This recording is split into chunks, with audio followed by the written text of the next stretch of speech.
नमस्कार दोस्तों, मैं योगेश पांडे स्वागत करता हूं आपके अपने YouTube चैनल UCP सतना पर।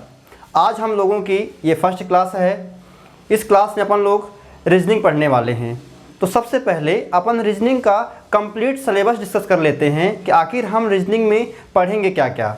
चाहे आपका दुनिया का कोई भी एग्ज़ाम हो, चाहे UPSC हो, चाहे SSC का CP हो, CHSL हो, CGL हो, चाहे MTS हो, बैंकिंग हो, रेलवे हो, स्टेट लेवल का कोई भी एग्ज़ाम हो, यदि हम इस कंप्लीट सिलेबस को डिस्कस कर लेंगे, पढ़ लेंगे, तो आपका एक भी क्वेश्चन छूट के जाने वाला नहीं है। तो आप देखिए, हम इस क्लास में सबसे पहले समझ लेते हैं रीजनिंग का कंप्लीट सिलेबस है क्या।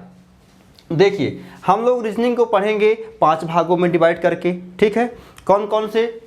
पहला भाग है हमारा वर्बल रीजनिंग, दूसरा कौन सा है? नॉन वर्बल रीजनिंग, तीसरा लॉजिकल रीजनिंग, चौथा अरिथमेटिकल रीजनिंग और पांचवा मैथमेटिकल रीजनिंग। इन 5 टाइप से हम रीजनिंग को पढ़ेंगे। यदि अपन वर्बल रीजनिंग की बात करें, तो क्या कौन कौन से टॉपिक आते हैं, चलिए देख लेते हैं। तो पहला टॉपिक है हमारा कैलेंडर। अब चूंकि क्या है, जेल प्रहरी का एग्ज़ाम पास में है, तो हम रीजनिंग के ऐसे टॉपिक लेके चलेंगे जो वहाँ इंक्लूड हैं, जो वहाँ आ सकते हैं। कैलेंडर चूँकि ये मैथ का भी टॉपिक है, इसलिए क्या हो जाता है, हमारे लिए इम्पोर्टेंट हो जाता है। ठीक है ना। तो हम लोग पढ़ेंगे क्या? कैलेंडर पढ़ेंगे। इसके बाद क्या पढ़ेंगे? क्लॉक पढ़ेंगे। ठीक है। इसके बाद डाइस, पासा पढ़ेंगे। ठीक है। इसके बाद हमारा चलेगा क्यूब एंड क्यूबाइड, घन और घनाप पढ़ेंगे। इसके बाद अपन प्रॉब्लम बेस्ड ऑन अल्फ़ाबेट, वर्णमाला पर आधारित समस्याएं। ठीक है। इसमें कौन कौन से सब टॉपिक पढ़ेंगे अपन? अल्फ़ाबेटिकल सीरीज, वर्णमाला श्रृंखला। इसके बाद अपन पढ़ेंगे कोडिंग डिकोडिंग।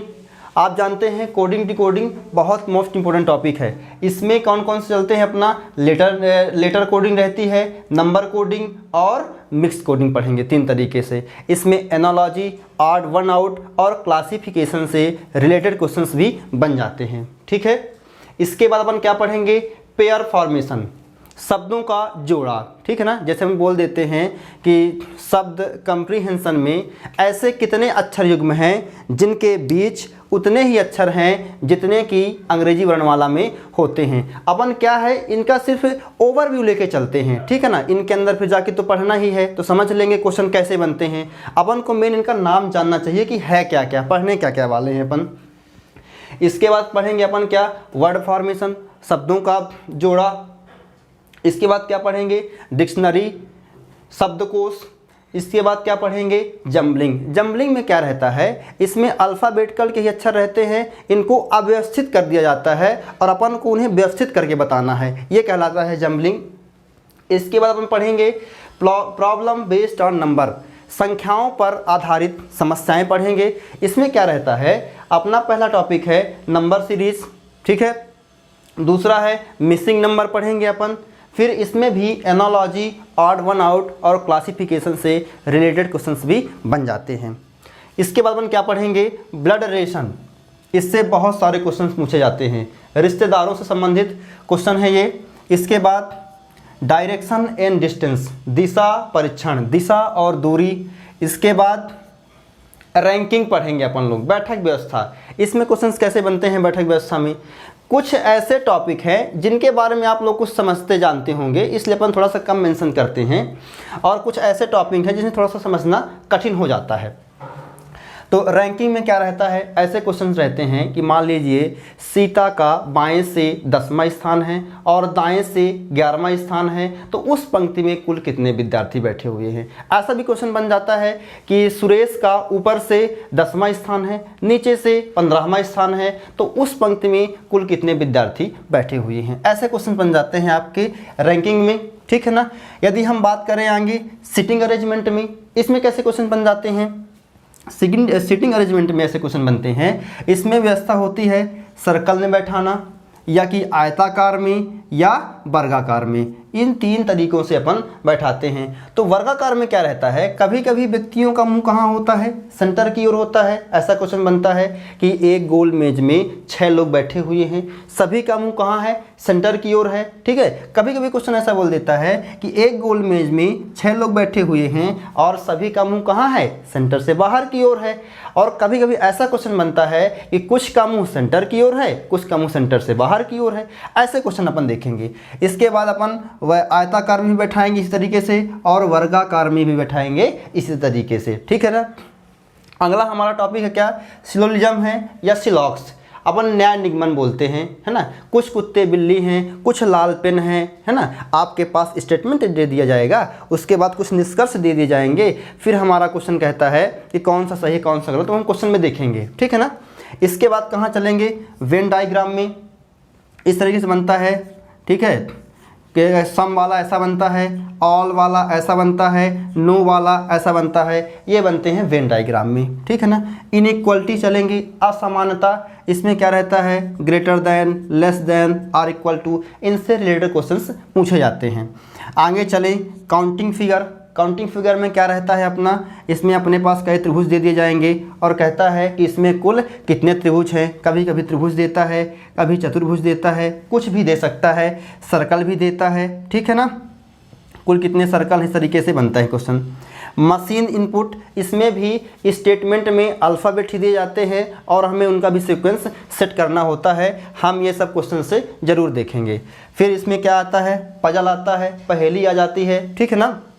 ये हमारा हो गया वर्बल रीजनिंग। अब हम क्या करेंगे, इसके बाद पढ़ेंगे नॉन वर्बल रीजनिंग।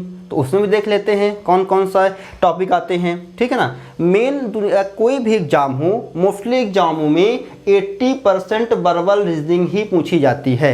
इसके बाद भी हमारे ये जो अन्य हैं ये पूछे जाते हैं। ठीक है ना। तो पढ़ना तो पड़ेगा ही हमें। तो यदि हम नॉन वर्बल की बात करते हैं तो हमारे नॉन वर्बल में पहला टॉपिक क्या है, मैट्रिक्स है। अब आप ये ना कहिएगा कि ये 11वीं वाली मैट्रिक्स आ गई है। ठीक है ना। ये बहुत इजी मैट्रिक्स है। हमारे पास क्या रहता है, ऐसी मैट्रिक्स हमारे पास दे दी जाती है 3 4 5 खानों की। ठीक है। इसमें कुछ अक्षर P R ऐसे कुछ यहाँ गिनती दे दी जाती है। फिर क्वेश्चन बोलता है, कुछ वर्ड कुछ भी दे देगा कि पेयर का कोड क्या होगा। ठीक है ना। हम सब क्वेश्चन से बहुत अच्छे से, बहुत घुस के, बहुत गहराई से समझने वाले हैं। ठीक है ना। ये सिर्फ क्या है, ओवरव्यू देने जा रहे हैं अपन। इसमें फिर मिरर इमेज, यदि किसी घड़ी में समय 4 बज रहा है तो उसका मिरर इमेज हम उसको दर्पण में देखेंगे तो प्रतिबिंब क्या बनेगा, ऐसे क्वेश्चन बनते हैं। ठीक है ना। इसके बाद हमारा आता है वाटर इमेज। बस घड़ी को हम देखते हैं पानी में तो उसका इमेज क्या बनेगा। ठीक है। पेपर कटिंग होती है, पेपर को फोल्ड करके, पेपर फोल्डिंग है, पेपर कटिंग है। ठीक है ना। अपन काटेंगे तो कैसा पेपर निकल के आएगा, सब देखेंगे अपन। इसके बाद पेपर फोल्डिंग आ गया हमारा। इम्बेडेड फिगर, छुपी हुई आकृति का पता लगाना। ठीक है ना। जैसे 5वीं में नवोदय परीक्षा में ये ज़्यादा पूछा जाया करता था। ठीक है ना। तो अपन उस समय छोटे थे, पता नहीं चलता था कि हमको करना क्या है, लेकिन अब बात क्या है, छुपी हुई आकृति मन ज्ञात कर लेते हैं। ठीक है ना। ये जो एनालॉजी है, ऑड वन आउट है, क्लासिफिकेशन है, ये हर जगह से निकल के आ जाते हैं। ठीक है ना। हमारे पास 3 4 चीज़ें दी जाती है, इसमें क्लासिफिकेशन करिए, विषम शब्दों का चयन कीजिए। ठीक है ना। ये सब बन जाएगा आपसे। चलिए अगला देखें क्या है, लॉजिकल रीजनिंग में क्या क्या पढ़ने वाले हैं अपन। तो लॉजिकल रीजनिंग में हमारे पास स्टेटमेंट, आर्ग्यूमेंट, ठीक है, मतलब कथन एवं तर्क, स्टेटमेंट, अजम्पशंस, कथन एवं पूर्व अवधारणाएं, स्टेटमेंट, कंक्लूजन, कथन एवं निष्कर्ष, स्टेटमेंट, अच्छा, कोर्स ऑफ एक्शन, कथन एवं कार्यवाही, और कोर्स ऑफ इफेक्ट्स, ये अपना कारण और प्रभाव। ये हमारे क्वेश्चन, ये हमारे टाइप बनते हैं किसमें, लॉजिकल रीजनिंग में पढ़ने वाले हैं। इसके बाद जो हमारा अगला आएगा अरिथमेटिकल रीजनिंग। अरिथमेटिकल रीजनिंग में ज़्यादा कुछ नहीं है, इसमें हैंड शेक वाले क्वेश्चन आते हैं। जैसे क्या होता है कि एक पार्टी हुई, उसमें कई लोग आए और किसी एक व्यक्ति ने सभी व्यक्तियों से एक एक बार हाथ मिलाया है, तो कुल पार्टी में कितने हाथ मिलाए गए। या हैंड फूड एनिमल्स, जो जानवरों के हाथ पैर संबंधी क्वेश्चंस इसी में पूछे जाते हैं। और हमारा जो अगला है, लास्ट है टॉपिक रीजनिंग का, वो है मैथमेटिकल रीजनिंग। और इसमें अपन क्या पढ़ते हैं, बोर्ड मास से संबंधित क्वेश्चंस पढ़ते हैं। अब आप बोर्ड मास मैथ में बहुत अच्छे से पढ़े होंगे, ठीक है ना। जिसमें क्या होता है, ब्रैकेट ओपन करना होता है, ये ऑफ होता है, फिर डिविजिबिलिटी करते हैं, मल्टीप्लाई करते हैं, एडिशन करते हैं, फिर सब्ट्रैक्शन करते हैं। जैसे अपन इसको सॉल्व करने के लिए कक्षा 7 में एक वो पढ़े थे कि का करके पुनि भाग कर, का करके पुनि भाग कर, फिर गुण ले हूँ सुजान, और ता पीछे धन ऋण करे, भिन्न रीत यह जान।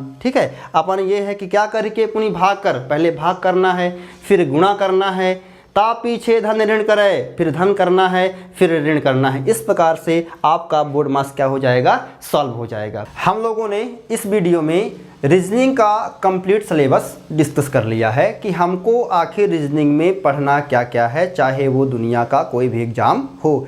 तो मैं आपको एक सलाह देना चाहता हूँ, यदि आपको वास्तव में रीजनिंग सीखना है, यदि आपको वास्तव में रीजनिंग सीखना है, कहीं आपको भटकने की ज़रूरत नहीं है, तो आप बढ़िया एक रफ ले लीजिए, उसमें अच्छे से रीजनिंग का कंप्लीट सिलेबस लिख लीजिए और मेरे साथ बने रहिए। मैं अगले वीडियो में अपना पहला टॉपिक कैलेंडर स्टार्ट करूंगा। यदि आपको यह वीडियो अच्छा लगा हो तो आप लाइक करें, शेयर करें और ज़्यादा से ज़्यादा सब्सक्राइब करें। अपन मिलते हैं नेक्स्ट वीडियो में कैलेंडर के साथ। धन्यवाद।